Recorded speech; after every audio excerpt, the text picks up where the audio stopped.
بسم اللہ الرحمن الرحیم۔ السلام علیکم، آپ دیکھ رہے ہیں الف نیوز اور میں ہوں آپ کے ساتھ ماجد علی۔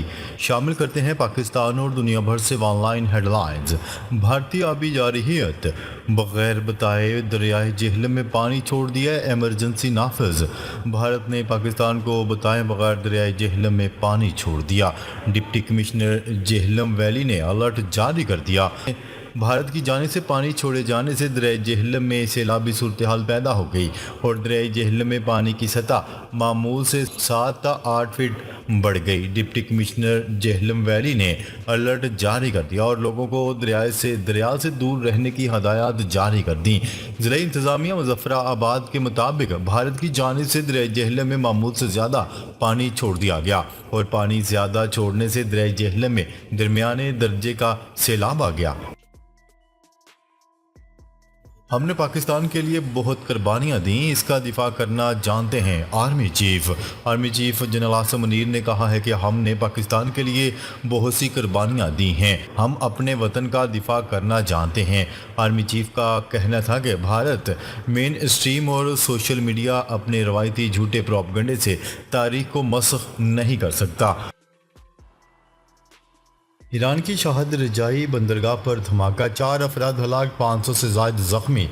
ایران کے شہر بندر عباس میں شاہد رجائی بندرگاہ پر ہونے والے دھماکے سے 4 افراد ہلاک جبکہ 500 سے زائد زخمی ہو گئے۔ ایرانی میڈیا کی رپورٹ کے مطابق دھماکہ بندرگاہ کے اندر ایڈمنسٹریٹو عمارت میں ہوا۔ دھماکے سے درجنوں گاڑیوں کو نقصان پہنچا، آس پاس کی عمارتوں کے شیشے ٹوٹ گئے۔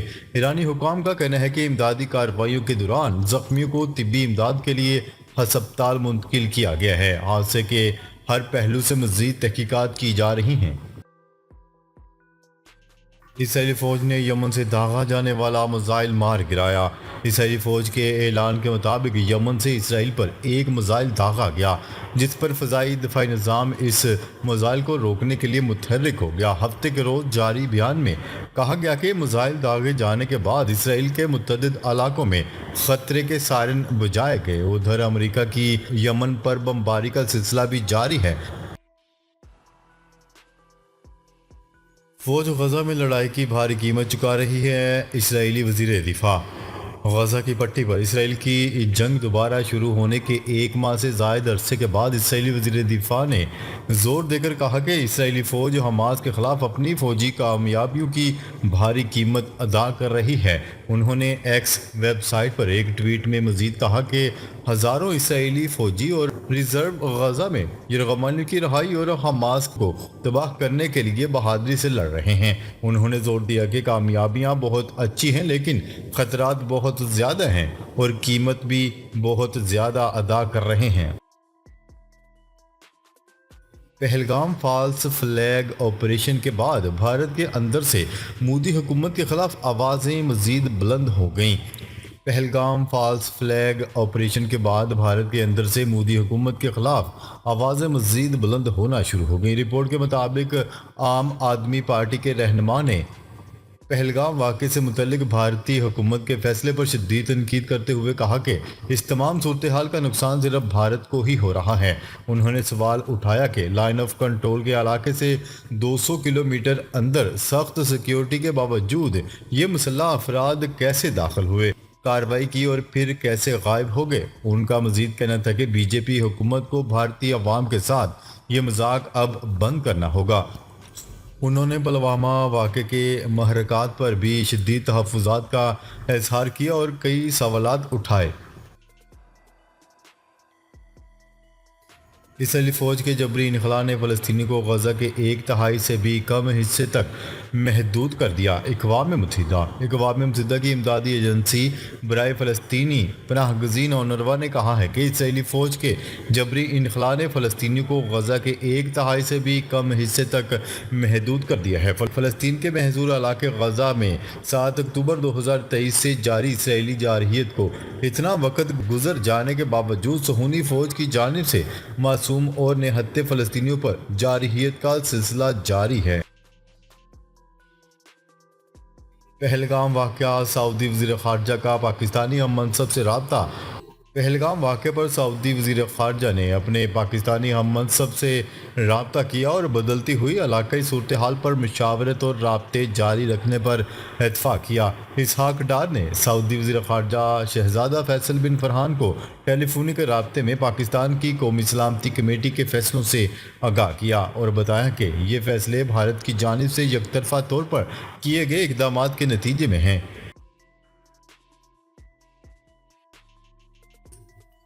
روس کی جانب سے یوکرین پر داغے گئے شمالی کوریا کے میزائل سے امریکی ساختہ پرزے ملے۔ یوکرینی صدر ولادیمیر زیلنسکی نے انکشاف کیا ہے کہ روس نے گزشتہ روز یوکرینی دارالحکومت کیف پر جو میزائل داغا وہ شمالی کوریا کا تھا اور اس میں درجنوں پرزے امریکی کمپنیوں کے تیار کردہ تھے۔ صدر زیلنسکی نے جمعے کے روز سماجی رابطے کے پلیٹ فارم ایکس پر اپنے بیان میں کہا کہ یہ میزائل جس نے کیف میں شہریوں کو قتل کیا، اس میں کم از کم 116 پرزے بیرونی ممالک سے حاصل کیے گئے تھے اور بدقسمتی سے ان میں سے بیشتر امریکی کمپنیوں کے بنائے ہوئے تھے۔ جوہری پروگرام سے متعلق ایران امریکہ مذاکرات کا عمان میں تیسرا دور مکمل۔ ایران اور امریکہ کے درمیان عمان میں ہونے والا ایران کے جوہری پروگرام کو محدود کرنے سے متعلق بلا واسطہ مذاکرات کا تیسرا دور مکمل ہو گیا۔ ایرانی سرکاری ٹی وی کے مطابق دونوں وفود مشاورت کے لیے اپنے اپنے وطن روانہ ہو گئے۔ مذاکرات میں ایرانی وزیر خارجہ عباس اراغچی اور امریکی ایلچی اسٹیو وکٹوف نے اپنے اپنے وفود کی قیادت کی۔ ان مذاکرات کا مقصد ایران کی یورینیم افزودگی کے پروگرام پر پابندی کے بدلے بعض سخت اقتصادی پابندیوں میں نرمی حاصل کرنا ہے۔ بھارت کا پہلگام میں سیکیورٹی ناکامی کا اعتراف۔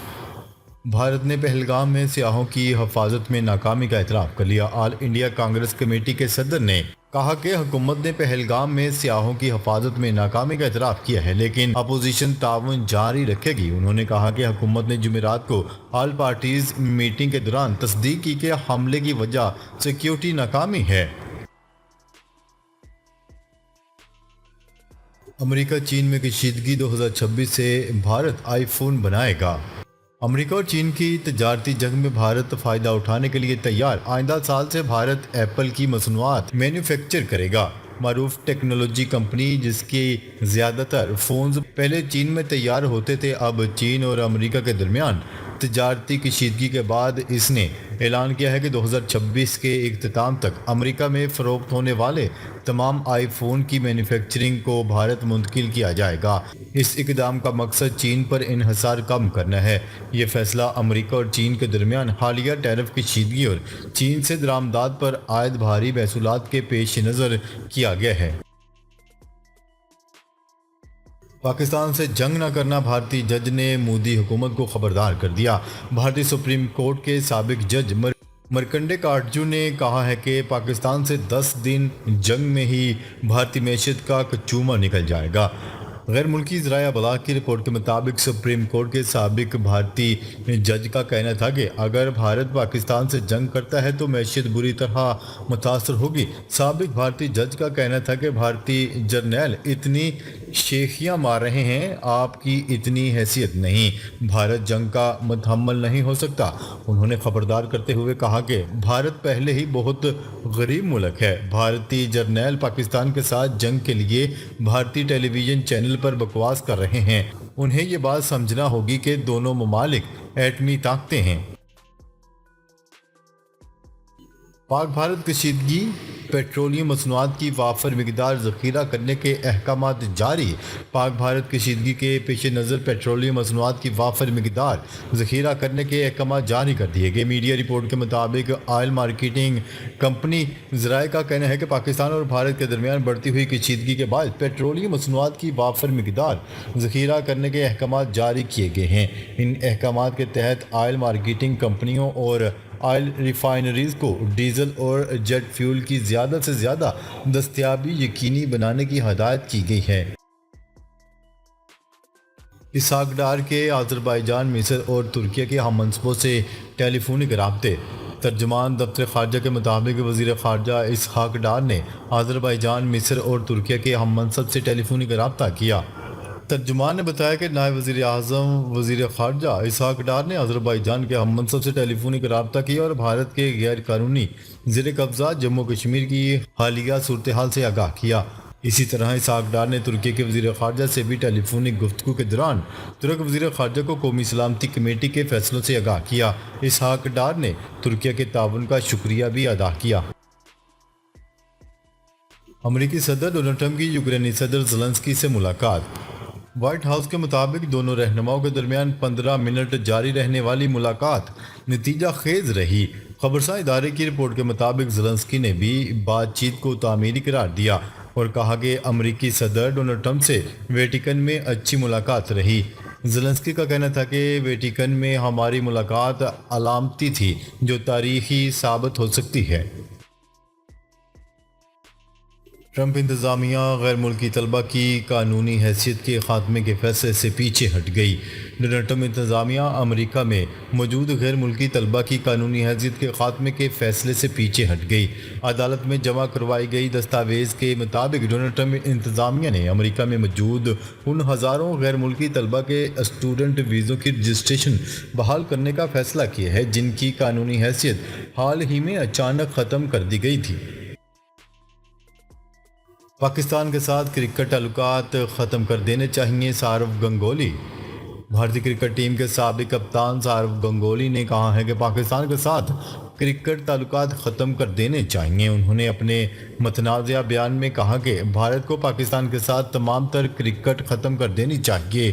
بھارتی نیوز ایجنسی کو دیے گئے انٹرویو میں انہوں نے کہا کہ پاکستان کے ساتھ 100% کرکٹ تعلقات کو ختم کر دینا چاہیے۔ دوسری جانب بھارتی کرکٹ بورڈ کے نائب صدر نے کہا ہے کہ ہم پہلگام واقعہ کے متاثرین کے ساتھ ہیں، حکومت جو کہے گی ہم وہی کریں گے۔